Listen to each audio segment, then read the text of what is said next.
So, the Texas prison system has done a really interesting project, unwittingly done a really interesting project that I want to talk about. You've heard me make this argument that human beings often, and I guess there's an intersection on this. One, all crime is rational.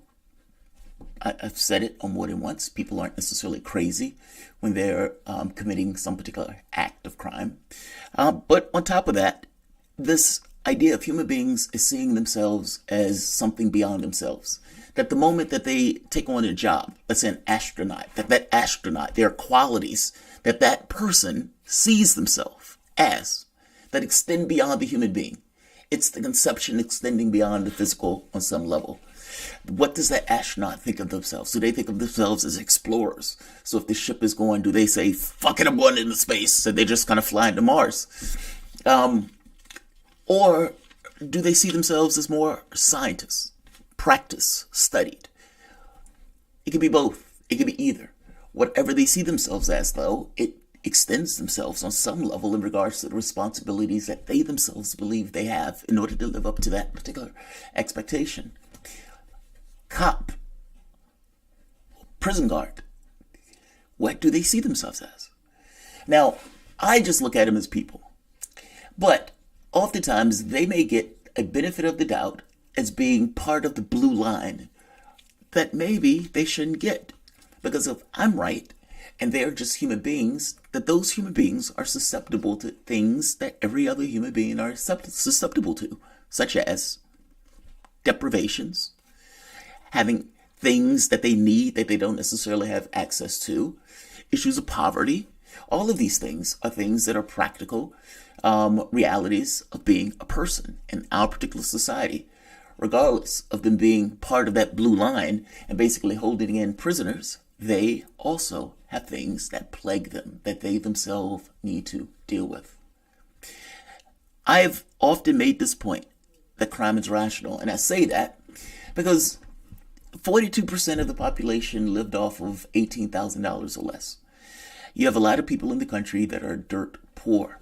And poor, when you're looking at the various communities across the United States, you can see those areas tend to be the areas with high crime.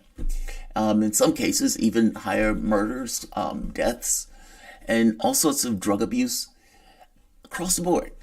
My point is those things are areas that are driven by poverty. And I think you can see it at this point from the standpoint of the sociological data when you look at it. If I'm right, it's not just those communities, it would also be other human beings in conditions where they are poor or they need resources, that they would also take acts that will be criminal. And the Texas prison system has given us an amazing lab experiment on this. Not for the prisoners, meaning not the criminals, but the people who are guarding the criminals. You're going to love this because it hits at my point that crime is a rational act, that people commit crime not because they love it. Don't get me wrong, you may have a part of the population that is geared that way, and you may have a part of the population that is just doesn't give a shit about anybody else. So take those people to the side for the moment.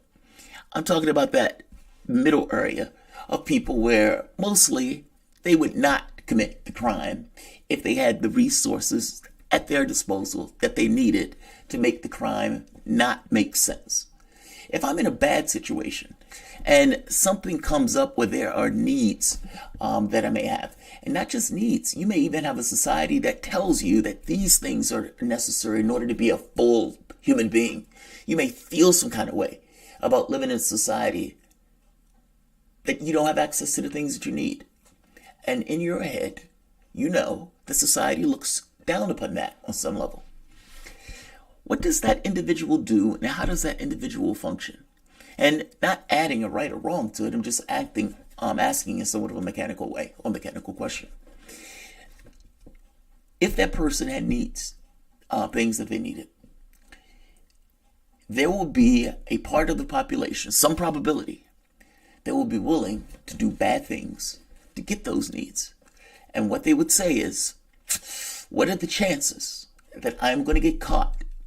What is the potential reality that I may be able to make for myself doing this particular risky thing that has severe risk? But if I do it, and if I can get away with it, and if I think my chances of getting away with it are pretty decent, I'm going to do it.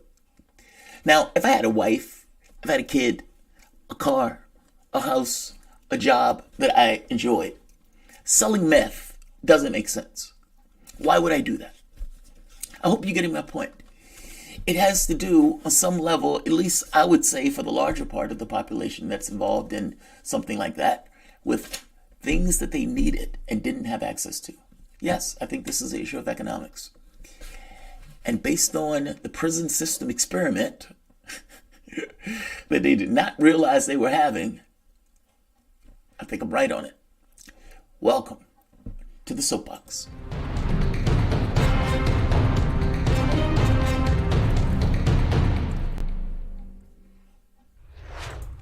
My name is Jamarl Thomas. This is the Progressive Soapbox.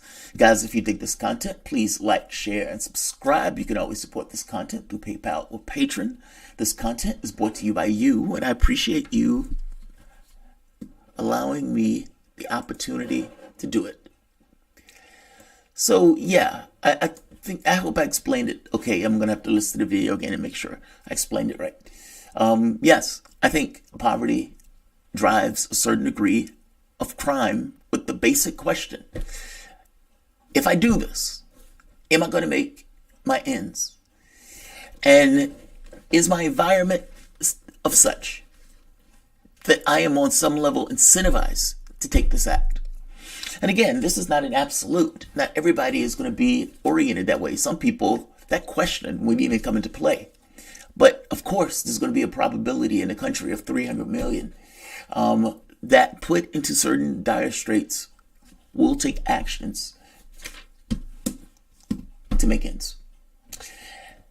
In this case, Texas. So the Texas prison system, basically, we're dealing with COVID. And in dealing with COVID, there were certain restrictions that they had to put into place.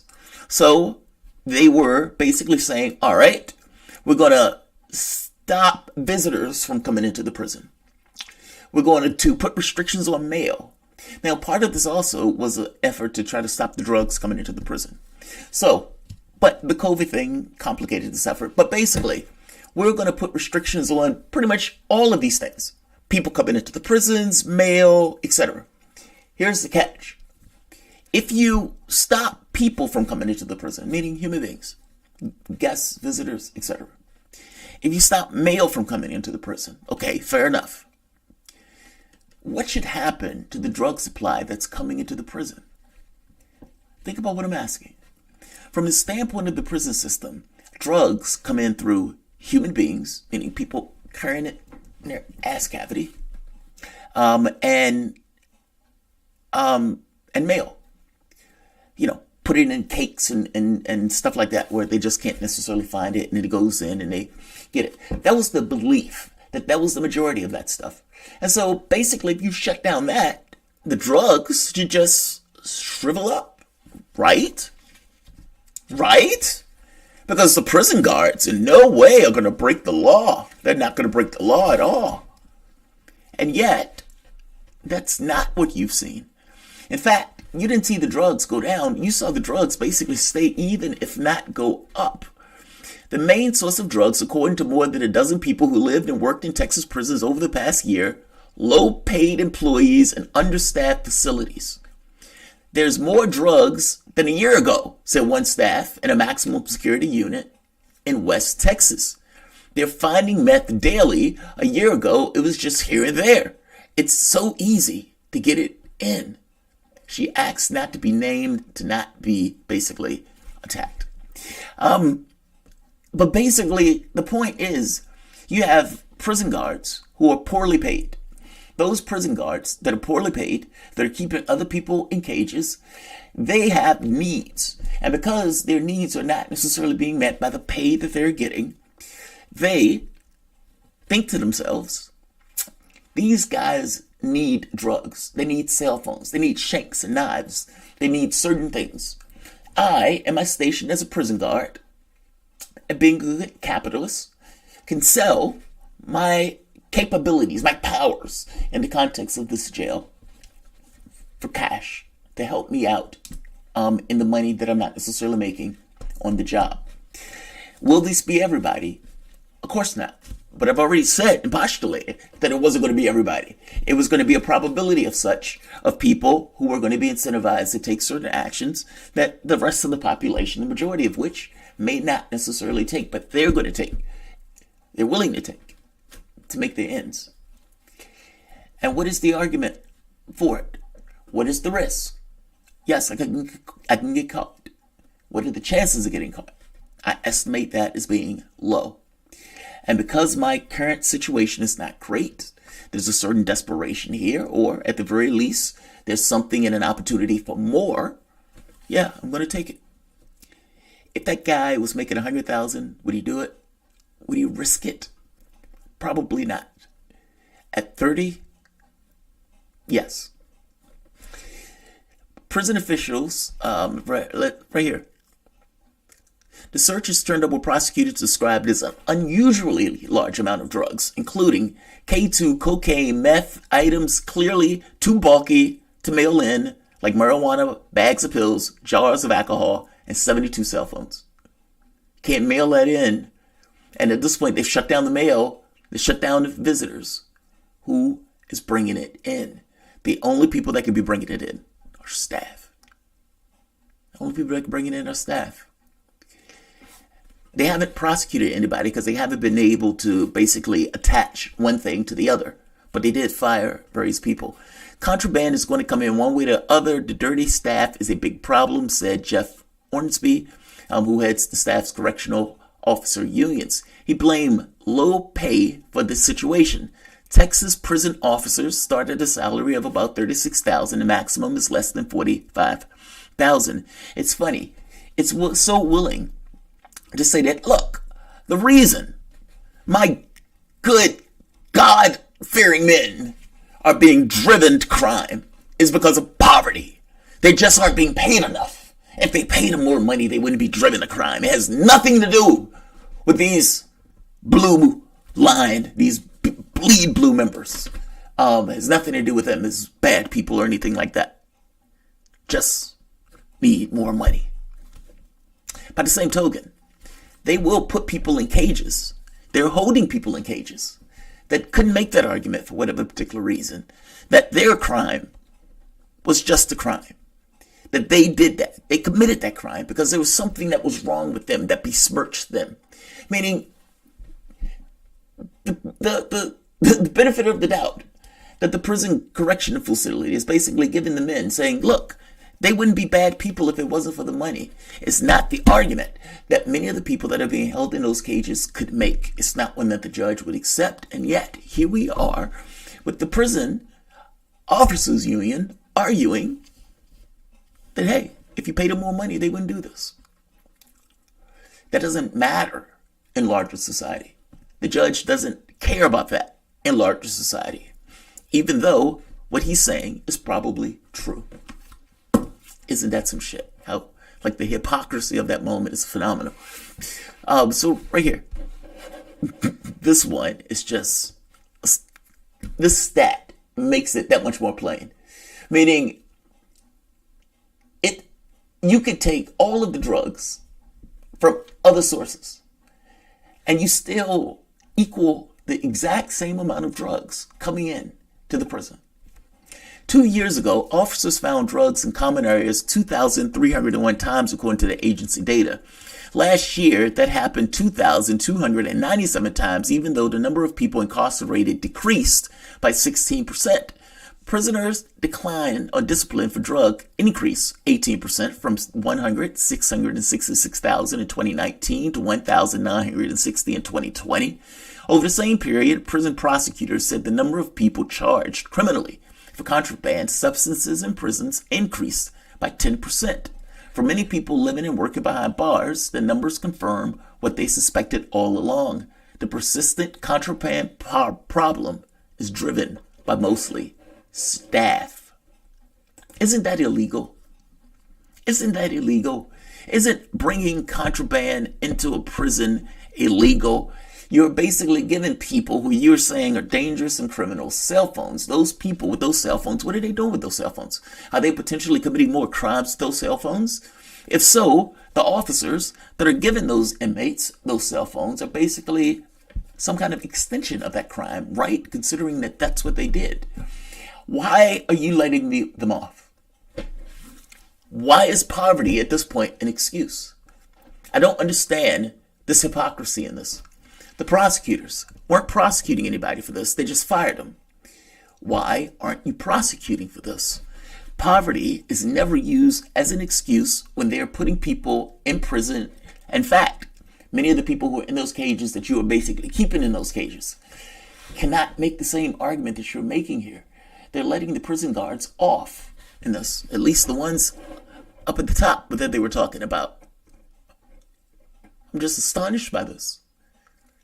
It's just they don't have enough money. They just need more money. Yes, I agree. They probably do. But so does everybody else. And they don't get that excuse.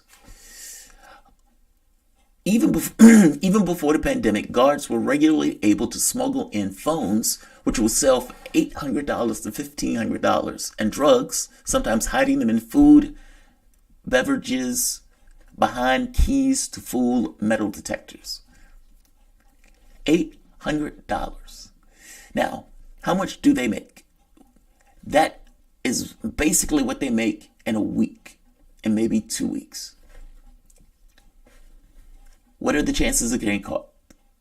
They would estimate low. Clearly low.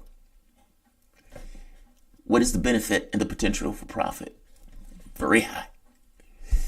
That makes that a rational act. How is it not a rational act?